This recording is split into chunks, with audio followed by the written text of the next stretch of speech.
NHL free agency rumors are escalating at a rapid pace every single day, and the Calgary Flames seem to be in the middle of it all. With plenty of cap space going into this offseason, the Calgary Flames seem to be rumored to pick up every free agent at one point or another. But in this video, we will be taking a look at an article that has revealed 3 new free agency targets that the Flames could go after that really fit head coach Ryan Huska's coaching style very well. We will get into all of that and more, but first, I want to welcome you to Flames Digest. I'm Mark Griffith. If you're new around here and you love the Flames, make sure you subscribe so you can stay up to date on all the latest news, updates, reports, and rumors revolving around the Calgary Flames, and we would love to welcome you to the Flames Digest family. But without further ado, there's some free agents, and there's some that could really fit Huska's style of coaching, so let's talk about how Huska needs some speed. And I'm excited for this video because in the Digest Media Network, we got a brand new graphic generator, and I can't wait to show you some of the graphics that we have cooked up for this video. But let's talk about this article here first. It is written by Trevor Neufeld. It is from Calgary Hockey Now, and it is from a few days ago now, but still quite relevant. 5 high-speed players for the Calgary Flames to target this offseason.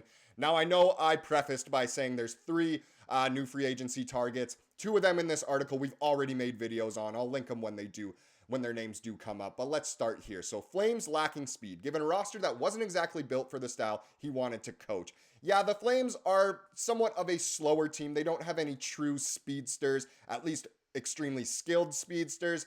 And that isn't exactly what Huska has been accustomed to. I mean, any coach would want some speedy, skilled players. I mean, look at McDavid, McKinnon, and going on. But anyway, what does that exactly mean? While not wanting to give up too much information following his hiring, Huska emphasized that speed would be crucial to reformatting his team when it comes to generating quality offensive opportunities. And the Flames, like I said, they're kind of lacking some speed, and it's not like they generate the greatest, offensive chances, and it's really not through their speed. But anyway, let's continue here. For me, the way I see this team playing, you get them to understand the importance of being quick with how you're getting to the other end so you can get the puck to the net as fast as you can, said Huska to Danny Austin of the Calgary Sun last July. Then their skill set takes over. That was the plan. So all along, the plan for a successful Ryan Huska team was to get to the net as fast as possible, have an extra step on your opponents, be super speedy, and then hopefully the skill can be backed up once the play is already developing there. Johnny Gaudreau was kind of like this, obviously very skilled and quite speedy, especially for his size, and it generated a lot of offense. Look at the numbers he put up before he left to go to Columbus. Oh man, that's just the worst day ever. Well, not really, but either way, I'm still upset about it. Now, the Flames are kind of in a weird retooling phase where they can pick up some quality free agents, but it might not be in their best interest to do so. So we'll take a look at these names that have been dropped, but let's get into these fast free agents. Now, like I alluded to before, 2 of them I've already made videos about them on Flames Digest, and I'll link them here if you haven't seen them yet. But the first one is a very recent video, and it is about Marty Necas. Now, this is the new graphics that you'll be seeing here on the channel. What an absolute beauty that is. Look at all of those stats. It even has the Corsi 4 percentage at the bottom right there. But either way, we know Marty Necas is a very good player, might not fit the bill for the Flames. He's definitely more of a winger than a center, whereas the Flames definitely want a good young center to be the C1 for the future. But either way, we won't get too much into him. I think the cat's out of the bag. He ain't coming to Calgary, and Flames fans aren't too upset about it. Feel free to click on the link there if you want to know more. Now, the other one that we've made a video on, it was a few weeks ago now, but it was Anthony Duclair, who obviously had some successful seasons with Jonathan Huberdeau. Not as great of a season this year. It definitely picked up once he got traded to Tampa Bay. He could definitely be an option and could kind of fit into this retooling phase, but might not be around in time for the Flames to be contenders. But look, if the Flames have to hit, the cap floor at some point, I mean, I doubt that'll be possible with a contract like Huberdeau's and some of the other high ones like, Kadri and Weegar and Coleman. But either way, Duclair, it could happen. Once again, I'll put a link if you want to watch that video if you missed it. Now let's get into the bread and butter here. The 3 new targets revealed. The first one, Chandler Stevenson. So likely pricing himself out of Vegas, Stevenson has consistently played strong transition hockey during his 5 seasons with the Golden Knights. His total speed bursts over 20 miles per hour, dwarf those of any member of the Flames. So he is fast, and he's a pretty electric player, and he has that skill that a Huska-style player would have. I say Huska-style player. I mean, any coach, again, would love to have a skilled player that also has tremendous speed. But Stevenson, he's going to be asking for a big contract, and that might not fit in Vegas, where they already have a bunch of players that they'd rather commit to, like a Jack Eichel and a Mark Stone. So let's bring up Stevenson's graphic here. Pretty good player, 51 points in 75 games. Not too bad, about 2 points every 3 games or so.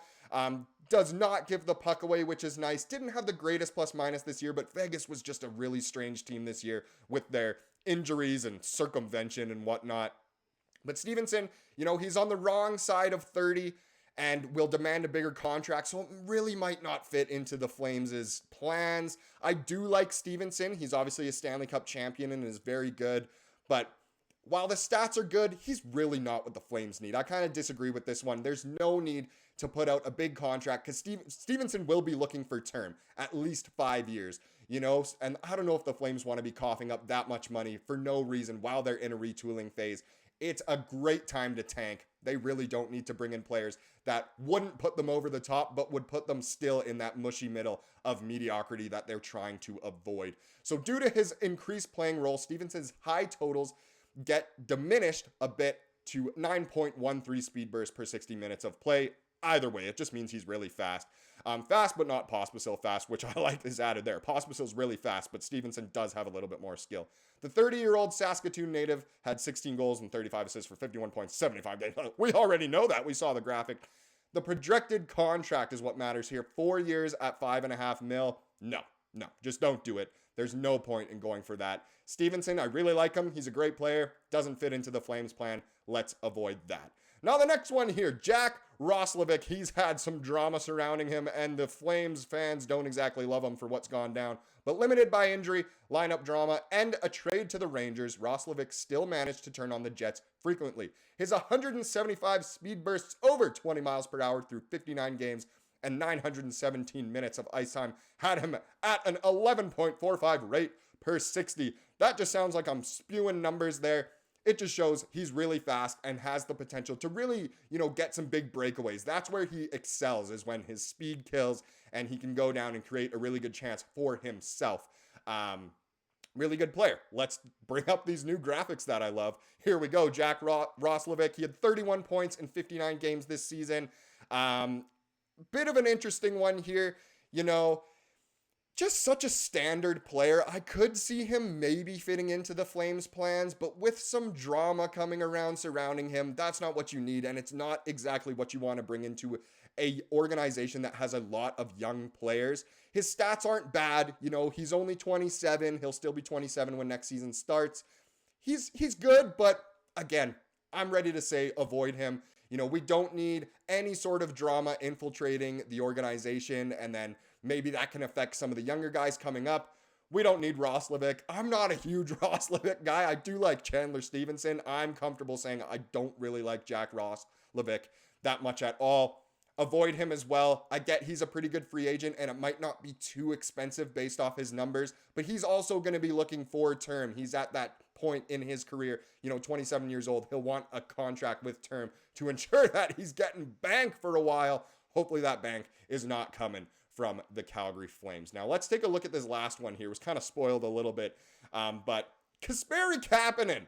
Much like Roslovic, Kapanen is more known for his individual efforts. So yes, just like Roslovic, his speed can really get him going, and it creates good chances for him. He's a breakaway demon. Does he score on all of them? Not really, but he's not necessarily a bad player, and he needs another opportunity. So let's bring up his stats here. He had 22 points in 73 games this season. Not good. That is not good at all, to be honest. That's not what we need to bring in. While he does have a lot more takeaways than giveaways, which is nice, he never really panned out to be the player they thought they would after he had that incredible World Juniors a few years ago. What's that, like almost a decade ago now? But either way, he didn't necessarily pan out on the Leafs. He's bounced between a few teams since. St. Louis and Pittsburgh come to mind, and it just hasn't quite worked out for him. But out of the three players here, he might make the most sense for the Flames to sign, especially if they want a Huska-style player. So Kapanen's underwhelming 6 goals and 16 assists in 73 games last season. Add to that some legal trouble this summer, and Kasperi may have a lower cap hit than even his 22 points translate to. Despite all the noise, the 27-year-old from Kuopio, Finland, can be tough to handle due to his speed. His 8.45 speed burst per 60, 148 total, would make him a difference maker on the Flames. His 22 speed bursts over 22 miles per hour in the 2023-24 far exceeds Pospisil's team best of 13. So while Pospisil is the fastest, the Flames could bring in some faster players that could potentially fit Ryan Huska's coaching style a little bit better. Since Kapanen will be so cheap, why not bring him in is kind of where a lot of people are looking at, why not bring him in? Well, the reason why not to bring him in is it would take away a roster spot from some of these young guys that should be given a better chance. The Wranglers have a lot of good players, and the Flames could draft some guys that will hopefully be able to make the step to the NHL level right away.